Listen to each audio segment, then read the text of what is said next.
I've got one that can see. Logic before authority.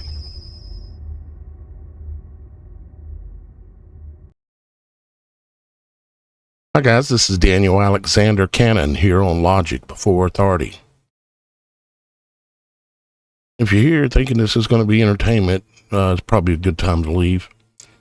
If you're here because you want to see something that and learn something, a truth that most people don't have any clue about or understand, even biblical theologians and such.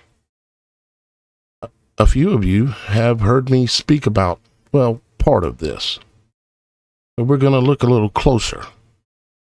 Now, obviously what we're looking at is an image that shows doctors, nurses, and scientists. And they switched from wearing mostly black, like doctors used to wear mostly black, okay? And nurses normally wore darker colors as well. It wasn't a white thing. Same thing with scientists. Scientists used to wear dark clothing on a regular basis. But something happened. Something happened where doctors, nurses, scientists, and dentists and pharmacists went from wearing black or regular street clothes to wearing white. Even the pharmacists, where they would just wear your everyday whatever, maybe a dress suit, and they went to wearing white. Now, why is that? And why am I showing this? And sorry, I'm coughing, but I'm still getting over some allergies. So I can't help it. This is being recorded live, and I don't edit it, and I don't script it. Now, why am I showing this? Well, it ultimately comes from me wanting to understand prophecy that's in the Bible. Any of you leaving? Or do you want to actually be able to see something? A lot of people that hear the Bible and they think, well, I don't really understand that thing because it talks about things that don't make no sense.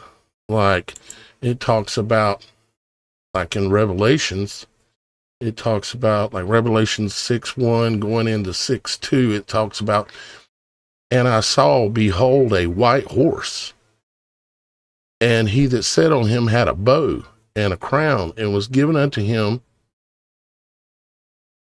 and he went forth conquering and to conquer. And it's like most people, or a lot of people, not most maybe, but a lot of people see that and they think, how can I understand this? And there's other places where it talks about a great dragon or a great beast, and he's standing in the ocean, and he's standing on half on land, and all these things.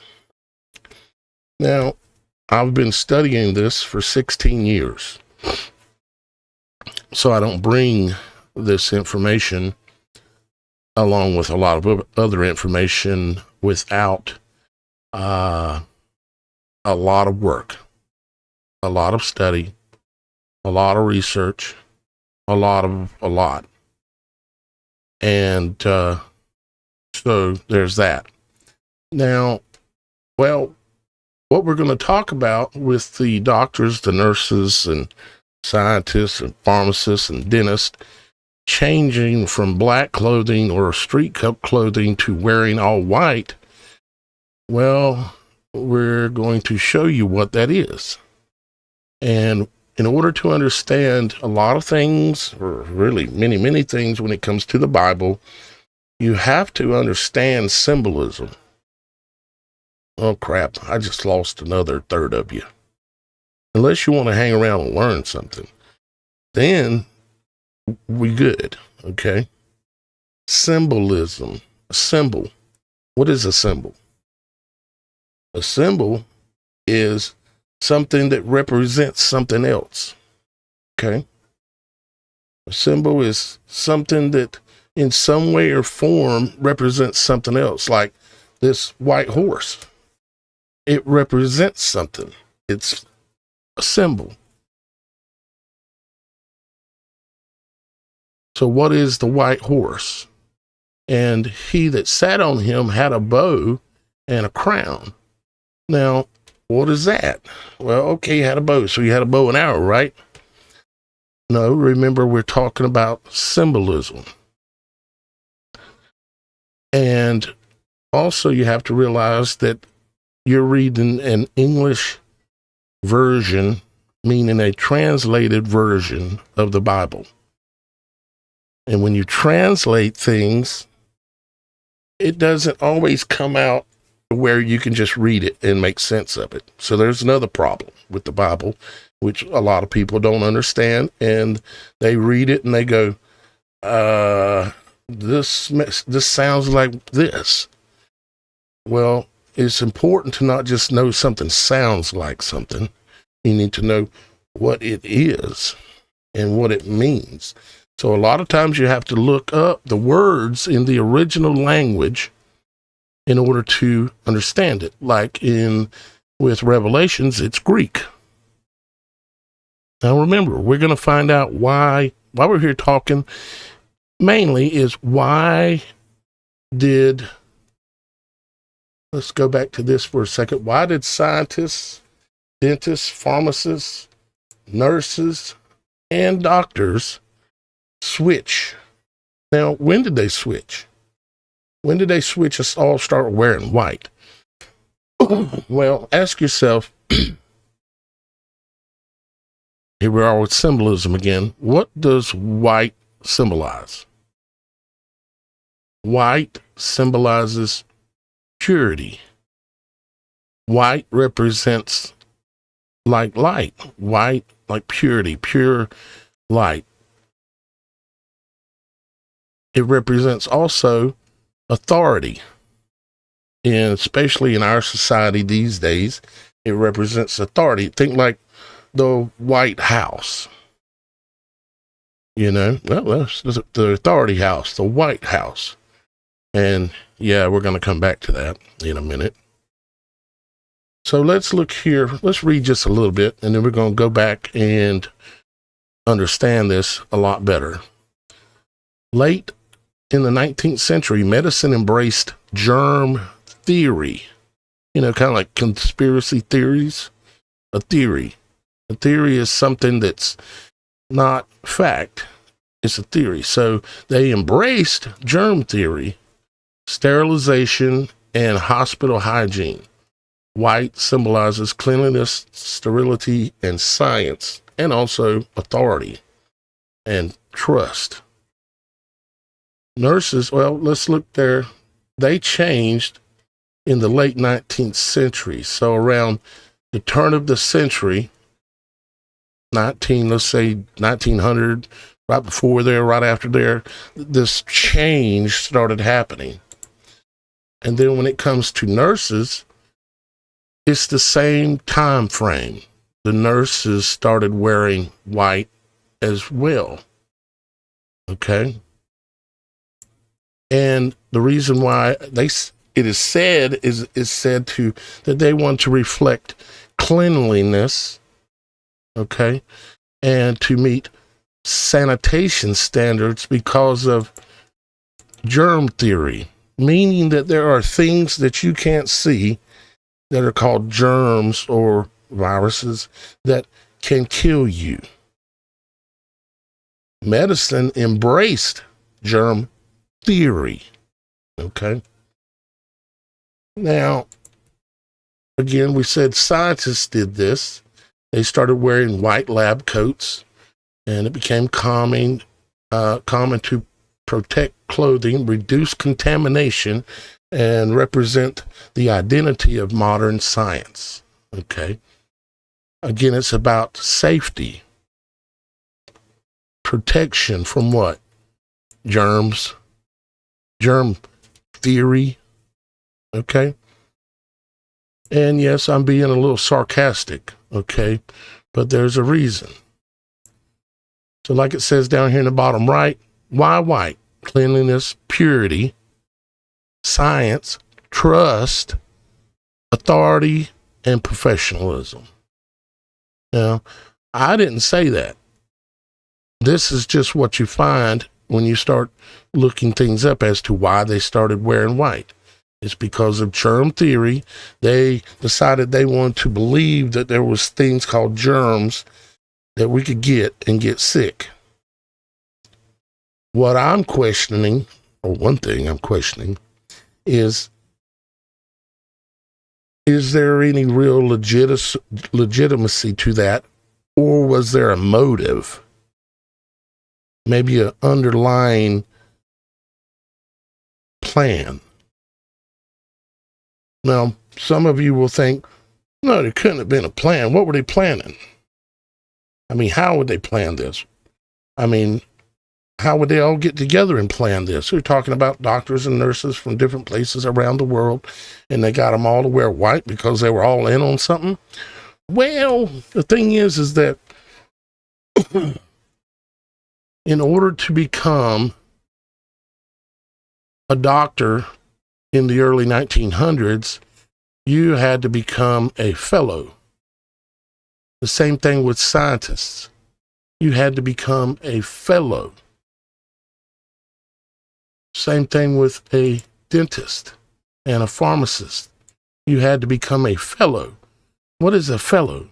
Well, it's a name given or a title given to someone who is a member of the Rockefeller organization.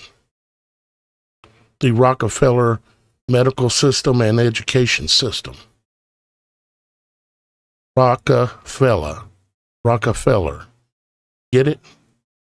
Now, in order to become a member of that and allow yourself to be very successful, you had to do certain things.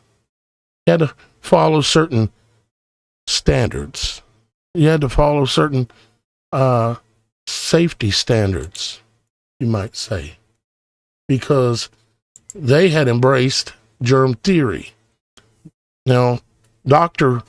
Pasteur, which I highlight in my documentary called Operation Radiation, which tells a whole nother element to this story that happened around the beginning of 1900.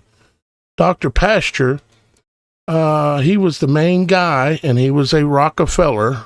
He was a fellow, and he was the main one that started the whole germ theory thing and got it accepted. That there were invisible things that we couldn't see that could make you sick or kill you. Okay? Now, let us go back to the white horse again, the symbolism. Okay, so it's a white horse. Okay, let's start with a horse. A horse is something of great power. Throughout time and history immemorial, when they wanted to depict something, no matter if it was in a carving, a painting, or whatever, and they wanted to depict great power, a horse would be used, or maybe a bison or something like that. But a horse was very, very popular, especially biblically. When they wanted to depict something that was terrifying, it would be a lion. If they wanted to depict something that could oversee everything and be a watcher and see everything, it would be an eagle. You see? If they wanted to depict something that flew, they may put wings on it, even if it had or did not have actual wings, but it flew. It's symbolism, okay?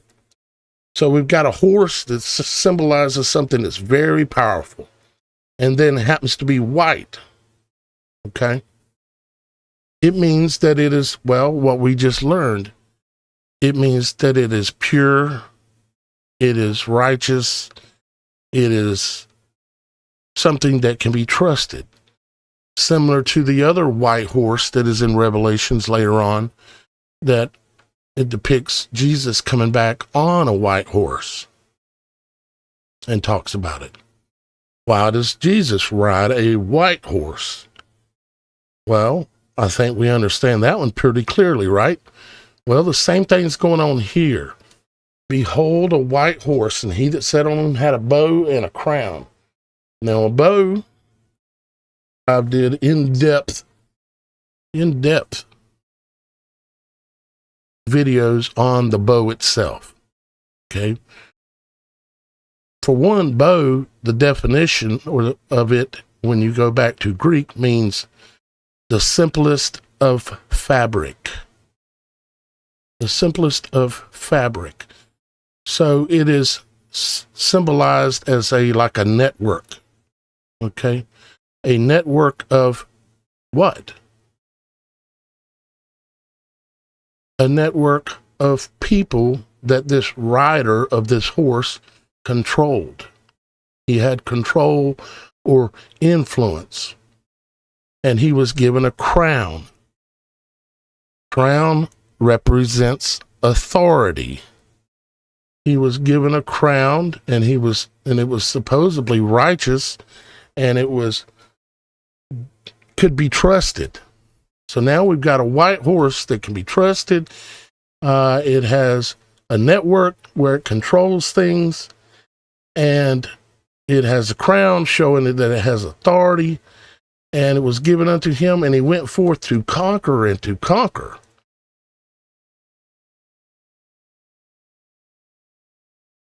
How would a white horse that supposedly can be trusted and has a crown of authority, but has a bow, meaning the simplest of fabric or a network, why would it go out to conquer and to conquer? Well, this is because it is the prophecy of the 4 horses of the apocalypse. Now, when did the white horse start riding? Well, we learned that, didn't we? The white horse started riding in the late 1800s, going into the 1900s. The white horse started rolling out. And no, again, it's not coincidence as to where the white wearing came from. It came from, and you can look this up for yourself, it came from the Rockefeller medical system. They instructed their doctors to start wearing, their nurses to start wearing, their scientists to start wearing, their dentists to start wearing, and the pharmacists, all of the network that they controlled, to start wearing white, because they wanted to put forth the notion of authority, trust, confidence, and also sell this thing that the reason they wear white, if you ask, is because they adopted this germ theory and they would be able to tell if there was maybe these invisible germs better on their outfits, or at least portray that. Okay. Now, so you have a white horse that's going out, he's riding out, he has his network and he has authority, but he's going out to conquer and to conquer. To conquer and to conquer simply means to infiltrate.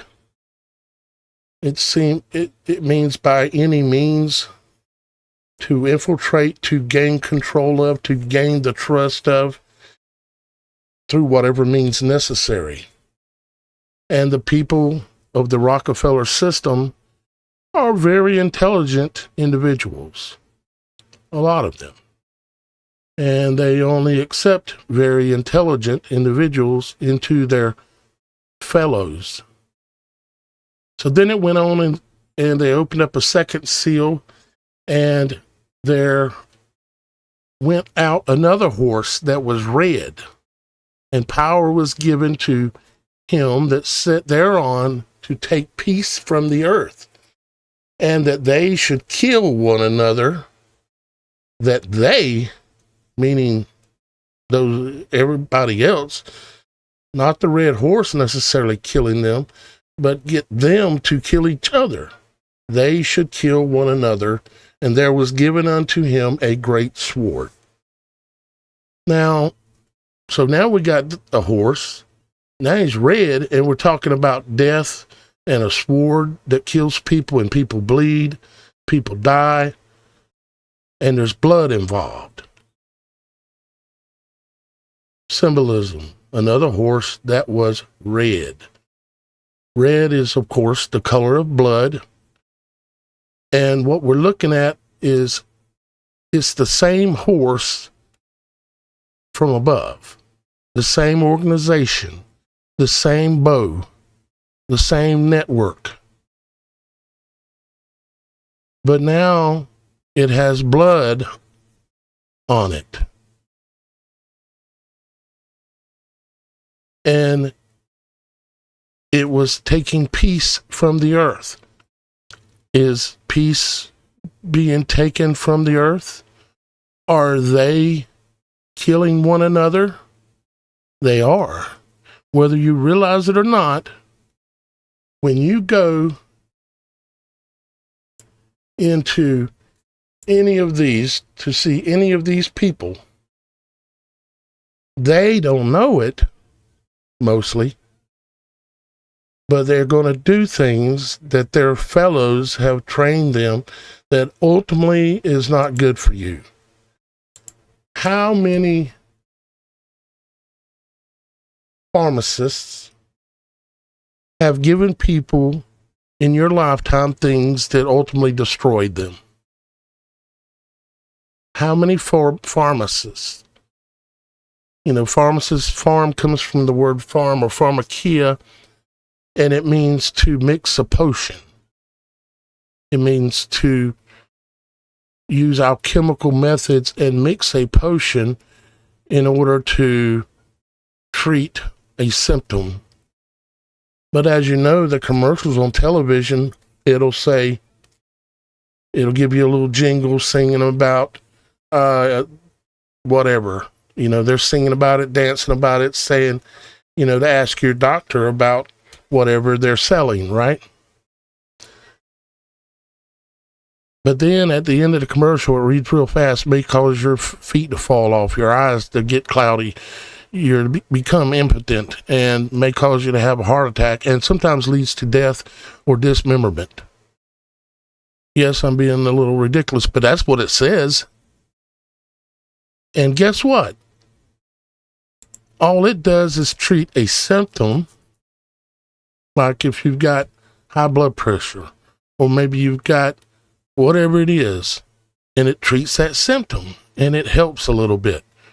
But when you keep taking it for a while, maybe you've got a bad back and your back hurts, and they give you some pills, and it makes the back feel better. And matter of fact, it makes you feel a little better. You're like, hey, this is pretty good, right? Woo, got a party going on.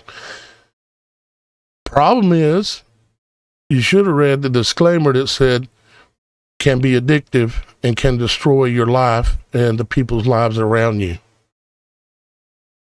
But does the doctor tell you all about that? No, because he's been instructed what not to say, or rather what to say, and stick to the script there, doctor. Same thing goes with the dentist. Same thing goes with science.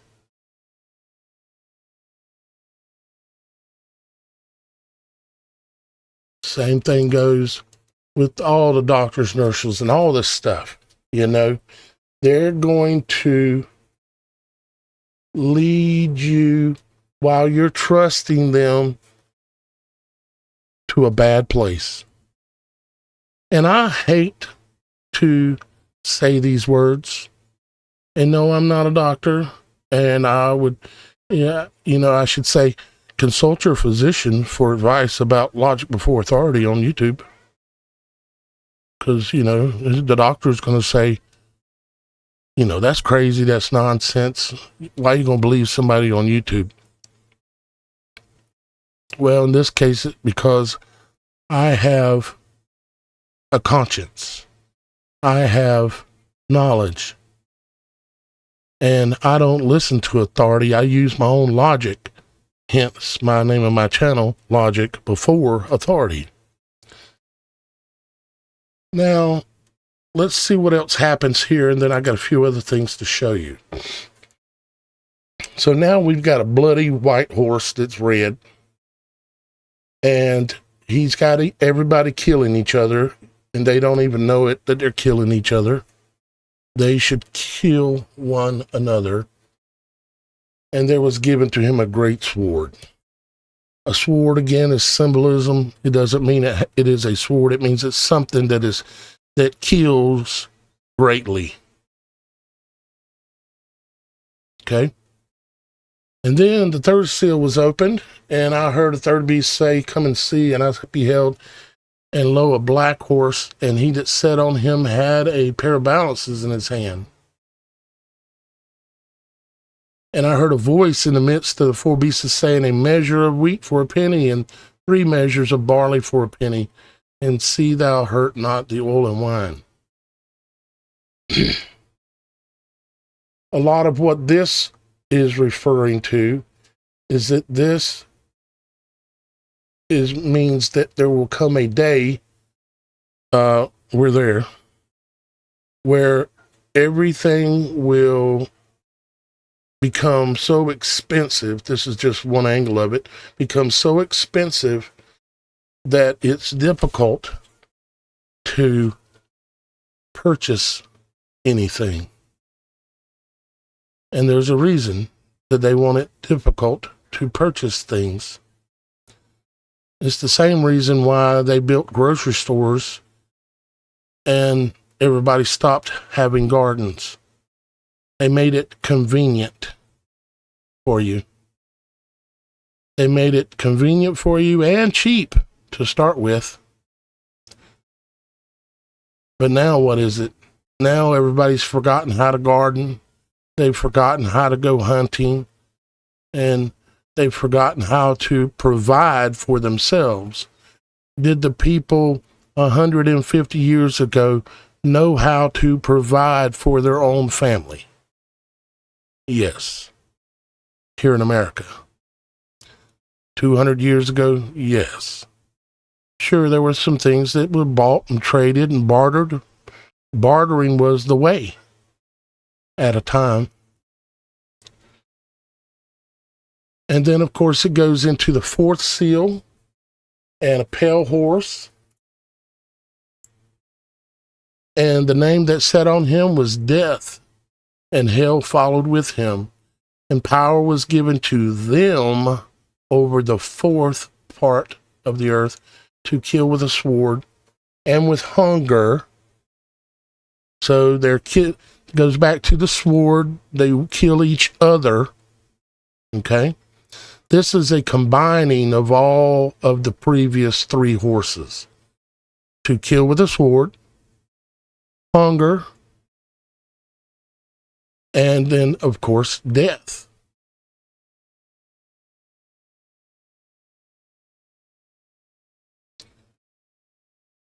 You see, this is a combination of all the horses combined together. And it says a pale horse. It has to do the color of sickness and death. You look kind of pale. And the color pale, if you look it up in the definitions, or the Strong's definition in Greek, you will find that the color pale is a greenish color. You ever heard somebody say, "He looks a little green"? Well, when somebody's looking pale or they're looking green, death is upon them. And that is what this verse is all about. Now, you can choose to believe or not believe. It makes no difference to me. I present the information to you, and ultimately, you have to decide what you want to do. how you want to believe these things. Excuse me. Now, I have a few tying things to this that I want to show you. And let's say in reference to the White House, okay? The White House, why is it called the White House? Why do you think it's called the White House? Could it be possibly, again, related to symbolism?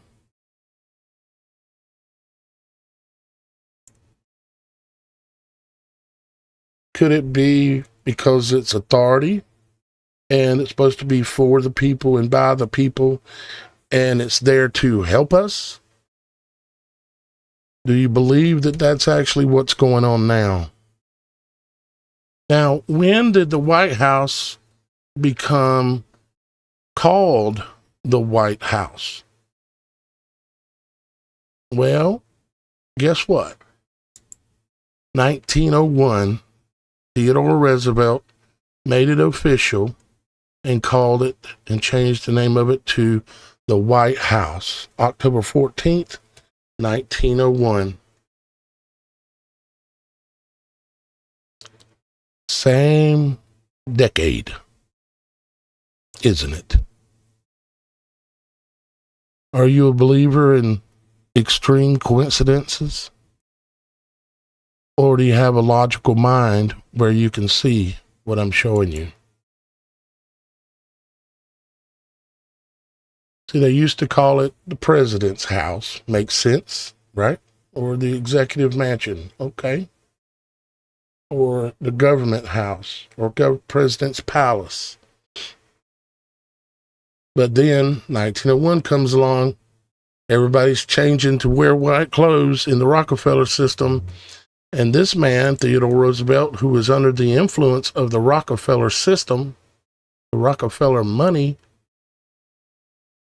changed the name, curiously, to the White House. Now, the White House is one letter off of the white horse. One letter. You take horse, change the U to an R, and you got horse. Or horse, and then change it to a U, you got a house. One letter. I don't think it's a coincidence. And it would be hard to convince me any other way. So let's look at some related things. Now, who rides a white horse? Or is depicted using white and red, a white horse with red on it, like you see here in mythology, right? Greek mythology and Roman mythology as well. Well, it's Apollo. And if you go and look, see, this article is about the Greek and Roman god, Apollo. Okay. Let's look and see if we see anything in, say, for instance, our current president's penthouse on the 66th floor in a building that doesn't even have 66 floors. It has 58, but it's called the 66th floor by them, not me. Do we see anything about anything that has to do with Apollo? Well, up here, there is a painting on the wall above the fireplace that is Apollo led in his chariot by Aurora, which is this image, or very similar to it anyways. Apollo being led by Aurora. And all the women that were surrounding him here were called, today they call them hours. Comes from the word that sounds very similar to that. It's kind of profane. I mean, you can see them, the way they're dressed and depicted. I'll leave that one to your imagination. So, Apollo. But Daniel, that's only one thing in there that has to do with Apollo. Well, not exactly. Is if you look at the ceiling above from a different angle, you can see that there is Apollo being pulled again and led by Aurora. See Aurora up here to the right? The same thing we just looked at in this image, or very similar. There's that word sim. It's in like symbolism. Very similar symbolism. And there's Aurora and there's Apollo.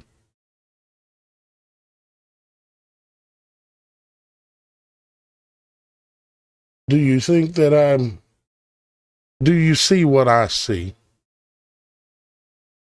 Who does this man think he is? See, Apollo is considered to be the sun god, you know, which is why this depiction, this mural is likely in the ceiling, and why there's likely something over here that looks like almost the sun in the other mural, which is difficult to see what's in it.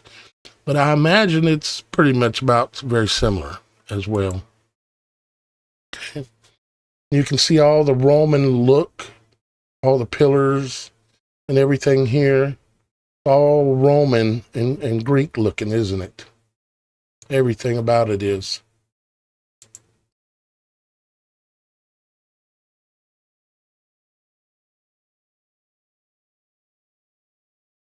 Now, let's look at a few other things.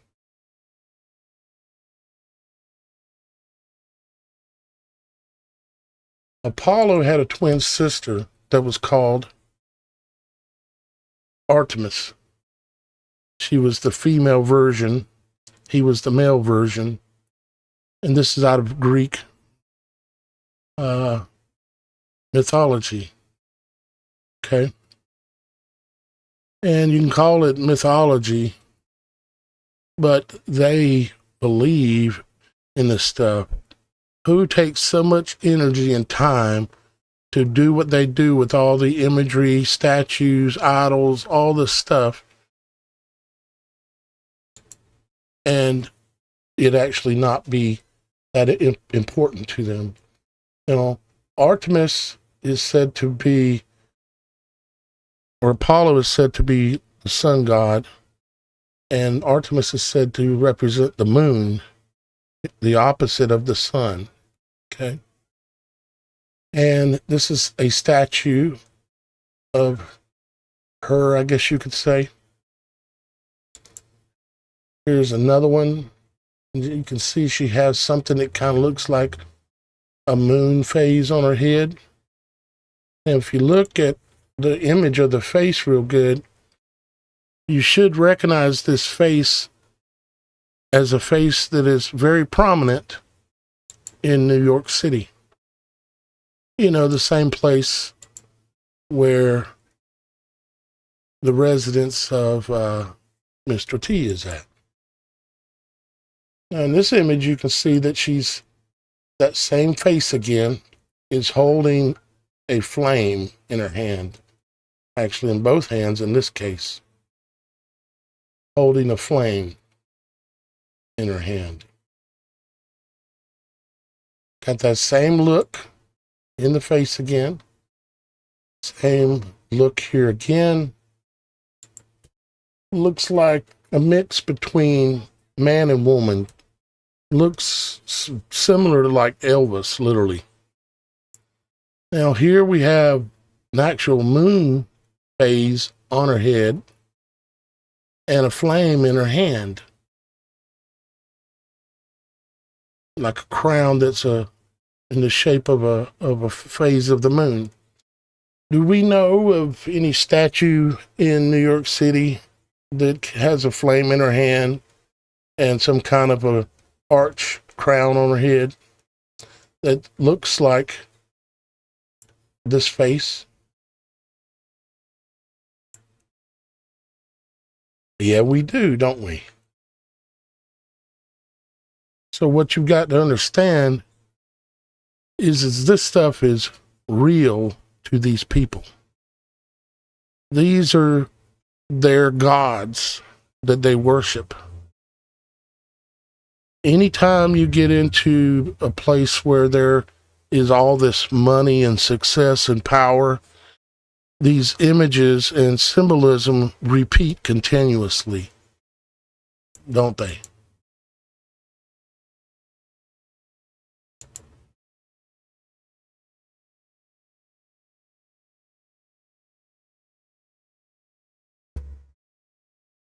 This is a little bit of information about Aurora. Aurora supposedly represents the dawn. Okay. And like in the image of her leading in front of Apollo, he is supposedly the sun coming forth. And Aurora, like the Aurora, the Northern Lights kind of Aurora, is leading the way in the darkness, which again has to do with the torch thing that we were just talking about earlier as well, holding a light up in the darkness.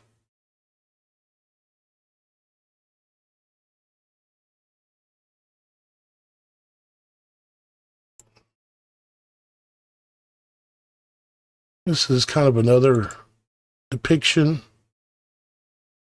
again as well. There's a bunch of them.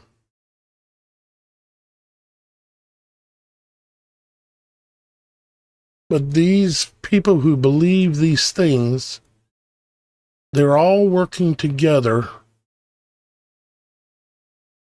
to conquer and to conquer, and to cause them to kill each other, and to ultimately bring death to what they see as their enemies. Who you reckon that enemy is? Who do you reckon that enemy is? Well, I think you should know. Now, here is the backside of the Donald John Trump Abraham Accords coin. I know I've shown this before. It shows a symbolic sword, once again, because he that wrote it had a sword. He that rode the red horse that caused them to kill each other had a sword. This is Donald John Trump's coin, and he has a sword. A symbolic sword. Now, if you go out, if you type in, well, we can do it real quick. Got a moment. Just type in the word Trump and sword.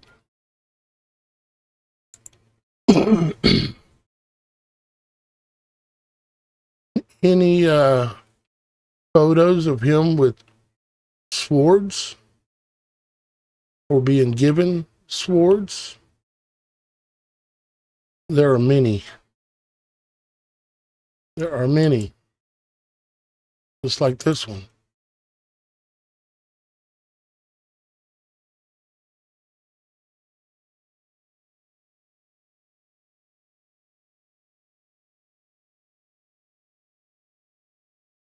So he has a sword. Let's pull it back up here. Where did it go? Here we go. Now let's look at the kind of sword that he is using to conquer and to conquer. You know, the technology or the symbolism of the technology.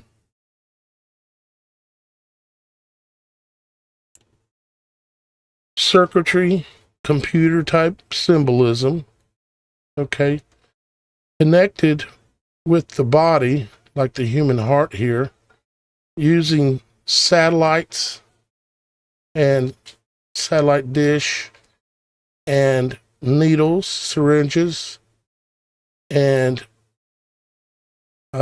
binary systems and this down here's a satellite dish connected with the satellites above. So you have something that's injecting you with something that's technology that a satellite up above is tracking. This should ring a bell to the last video I did. If you haven't seen the last video I did, they are already here, or we are already here. And one of the reasons that they're putting satellites up all around the world, and through this technological sword, they believe that they are going to get peace.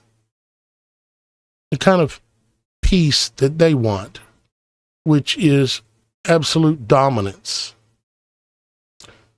Peace through death.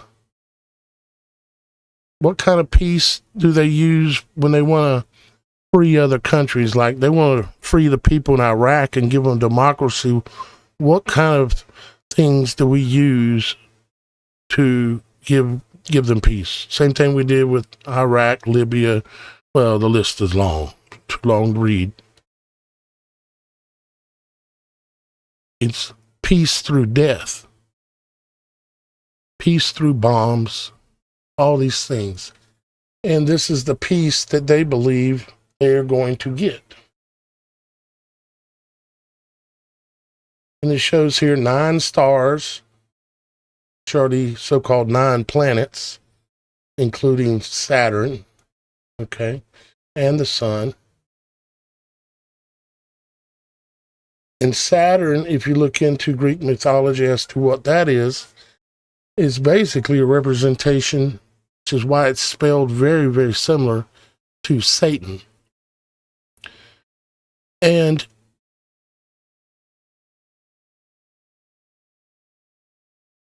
some of you, if I don't sound crazy yet, I'll say this. Stars are not what you've been told. Stars are deities.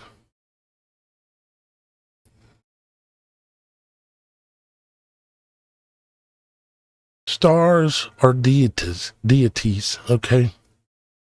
The deities, the stars that you see at night when you look and you see all the stars that are up there, not including the so-called planets. Those are literal deities like angels who hold a place and they create a frequency, aka they sing, and they hold this world together.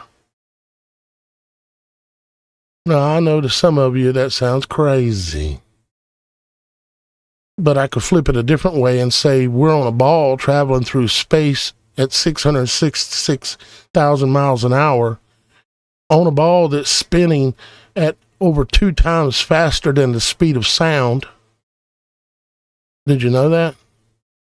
The ball that you're on is spinning over twice as fast as the speed of sound.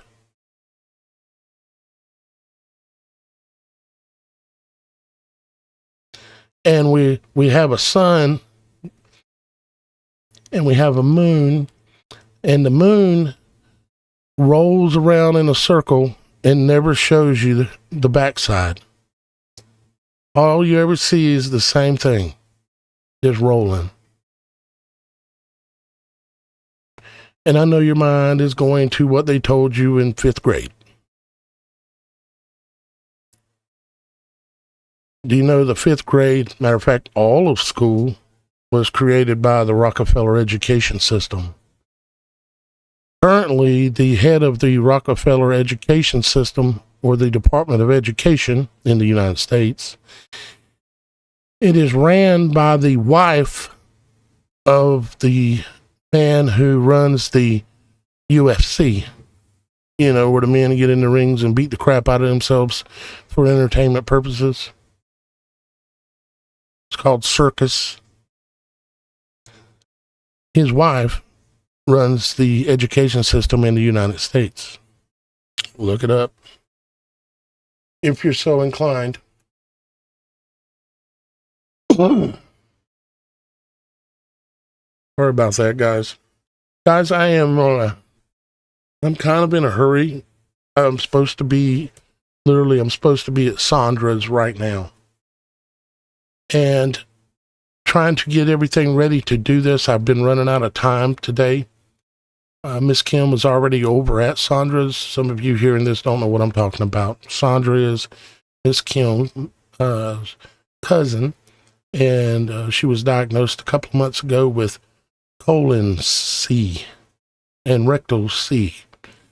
And she turned down all the treatments, and all she's been doing is fenbendazole and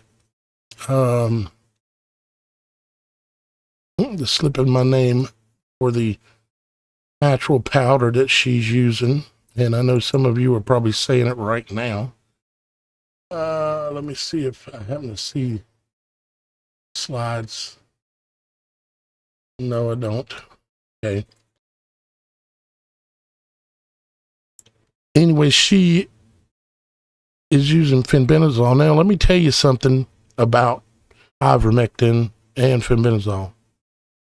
If you're pregnant or plan to get pregnant, you will not during the period that you're taking ivermectin or fenbendazole. If you're pregnant and you've been told that you have C, the CAN word, I would reconsider that, taking, the fenbendazole, the ivermectin, because you just cannot maintain a pregnancy using that during the time. Now, that stuff, it clears out of your body once you stop taking it within less than 30 days. Okay. So after that, you're fine. But most people who end up having the C word problems, which is parasites, which is why you're looking at fenbendazole and ivermectin. So you need to be real careful. But most people, they're dealing with that, they're older, and they're not looking at having babies. But if you are looking at having babies, you can't do it because the fenbendazole and the ivermectin will cause your body to abort. It has to do with the breaking down of the protective stuff that's around the egg and the developing egg. It's the same way that it kills the parasites. It breaks down that protective coating. See, the parasites that they call cancer, they mimic the body's way of naturally protecting things. And in a woman's case, it is mimicking the reproductive system, like the egg that's a fertilized egg. So anyways, cut this short, that you do not want to do that if you're pregnant. You got to figure out a better plan somehow. We're looking to get pregnant in the next 30 days kind of thing. So if you're trying to have a child, don't be doing ivermectin and fenbendazole just because you think it might be good for you to do. You need to be aware one way or the other. You understand? Again, I'm trying to catch up and trying to go out the door right now. I could really, matter of fact, I shared on my channel. Let's see here. Let's go to my channel. This is kind of important.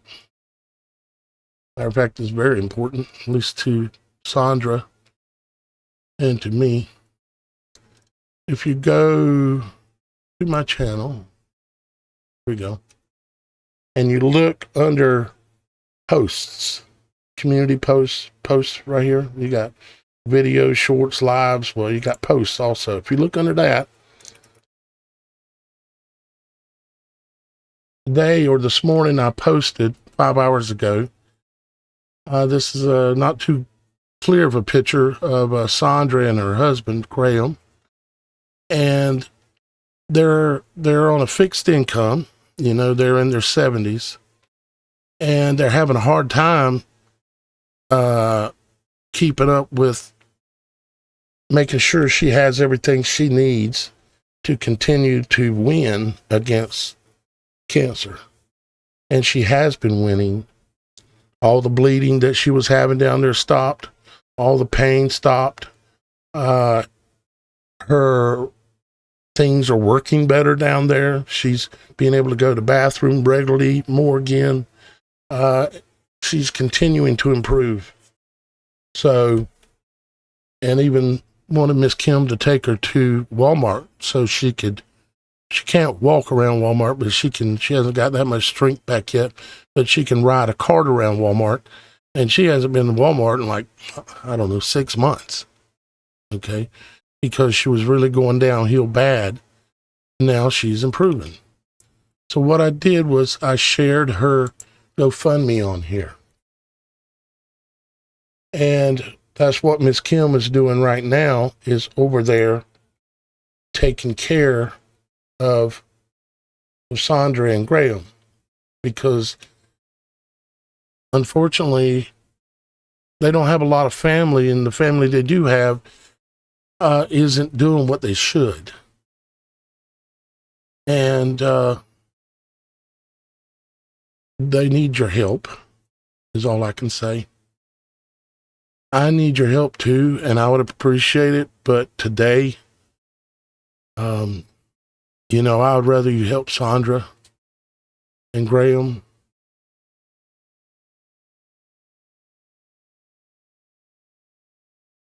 It's just, I know that it's very difficult to, you know, someone asks for help and you're going to help this person and another person, and it's like, it gets to be too much.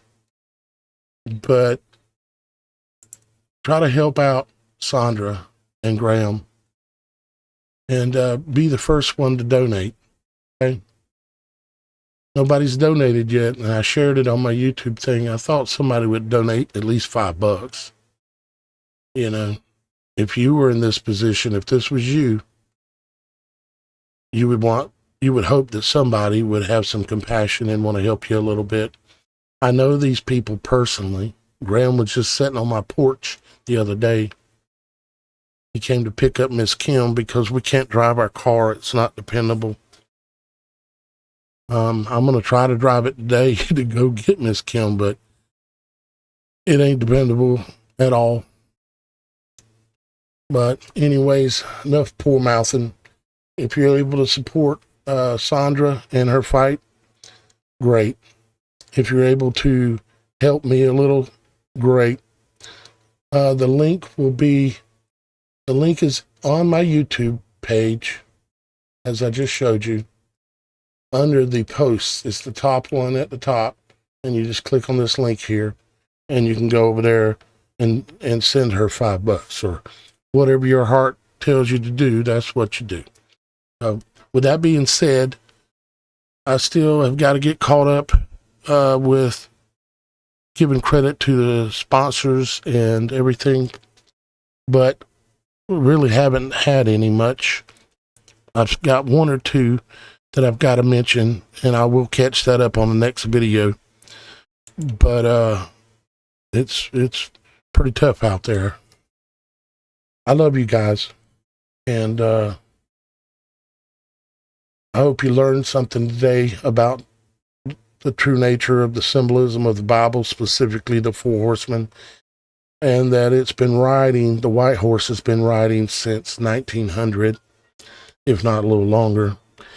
And the red horse has been riding ever since about 1918 for sure. And if you want to know what that was, or parts of it, look up Operation Radiation. It's actually on my YouTube channel, and you can go on the website, thesupernatural.show, and you can donate $5 there if you like, and you can watch it exclusively on the website as well as a pay-per-view. So with that being said, I love you. Father in heaven loves you. And do me a favor and help out Sandra a little bit. They need it. We all need help, but today is their day. I love you. Bye-bye for now. I've got one that can see. Logic before authority.